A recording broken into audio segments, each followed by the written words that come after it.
Hey, what's up everybody? Mark Ellert here. Today, this is going to be part 2 of intent versus impact. I don't know if you saw one of my more recent ones, intent versus impact, about the day of my attempted suicide. This is a continuation of that because there's a lot of things that actually I wasn't thinking clearly.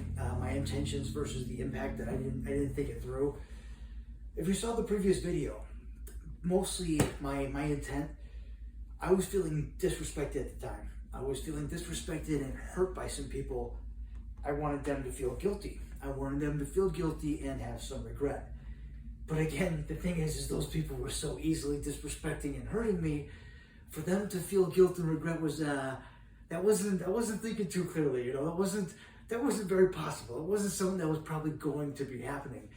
What actually really happened, the impact, was the people who really do love me and care are the ones who have the guilt and the regret. Not only them, but also myself. So, I mean, obviously these people, they were disrespecting me and hurting my feelings. And then here we go, I had an attempted suicide, which in turn ended up me having a traumatic brain injury, which resulted in total blindness for the rest of my life.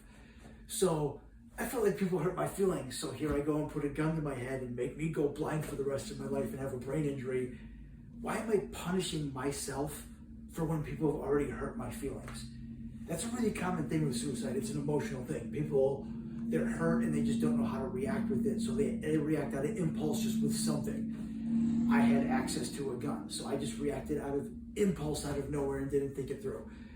I was thinking with my emotional mind. Your mind has two hemispheres. You have your emotional mind and your rational mind. I was all purely emotion. I just wasn't thinking clearly the situation.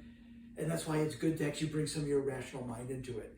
It's good to meet in the middle and think with your wise mind. That's what they call it, the wise mind. You have emotional and rational. You can't think just straight, purely logical. You gotta have a little emotion in there. You gotta be sensitive. You gotta have some feelings. You can't just be purely emotional because then you're a mess. You're falling apart. You're drama. You're all drama, baby. We can't have that. No, so like I said, it's good to you meet in the middle and use your wise mind. It's good to use breathing techniques. It's good to just call somebody. It's good to talk to somebody, and it's good to just think it through. Don't just act. It's good to step back, take a breath, and think it through. Because again, the guilt and regret that also happens to the people that I love, not just myself. I didn't mean to just go off on about myself there and be selfish. Yeah, I went blind, and I have a brain injury from it now. I have a lot of regret. I have regret. But I also try not to beat myself up, and I have compassion for myself. That's why, it's been almost 19 years now, and I've never attempted again and never will. Because I know the impact that it has on myself and other people. And I know that day I wasn't trying to go. I was trying to make people feel guilty. Which that brings us to the next point, the people that really did feel guilty. Again, if you saw the previous video, my brothers, my family, my loved ones, the people that love me the most, the ones that impacted and still carry guilt to this day. And I carry guilt knowing how much anguish it even put them through. The day after my attempted suicide, so I hadn't been found yet by actually the authorities. I was still laying unconscious in a park somewhere, or actually in Glendale Heights, right by where I was living at the time. And I hadn't been found by authorities, and none of my family had been notified yet. No one knew.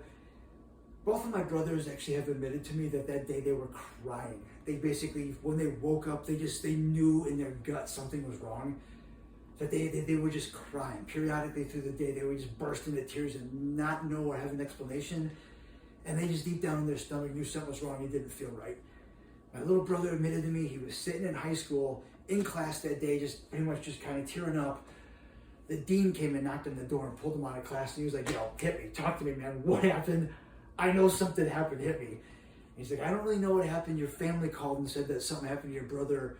He's in the hospital. And so, also, he got in the car, headed to the hospital to go see me. And my older brother, same thing, is he told me throughout the day he was just periodically crying and didn't know why. So I don't want them to have that anguish and that emotional reaction, not even knowing.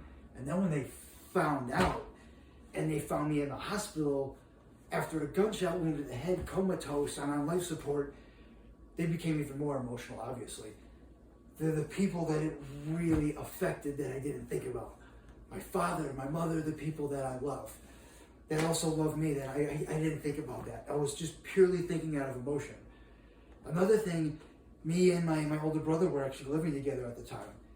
He came home from work, found my car, and he knew I was on a camping trip, and he found my backpack.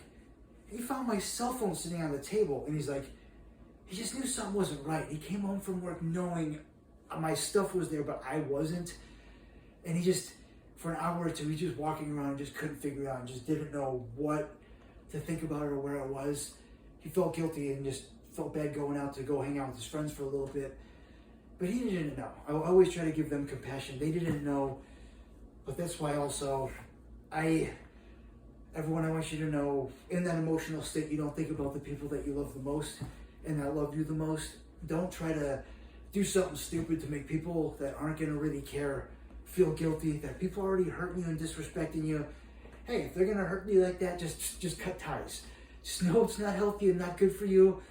Cut ties or find a way to communicate it and say something.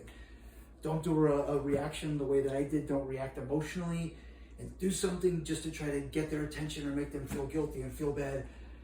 Let them know you don't like the way that they're treating you. Let them know if they don't make some changes that you're not going to be in their life anymore. Have some self-love and self-respect. Remember the people that do love you, and learn to love yourself, everyone. That's something I learned to do over the years. Love myself. That's why I've never attempted again and never will. Everything I've been through, everything I've learned, I never will attempt again and never going to. And that's why I don't want anyone else ever to attempt again. I don't want someone to be thinking in the wrong state and do the wrong thing that they regret, or not be able to be here to actually regret and see the way that it affected the people that they love. So everyone, learn to love yourself and don't think just based out of emotion. And everyone, also keep it sexy. Until next time, I'll catch you on the flip side, baby. Make good choices, baby. All right. Keep it sexy, people.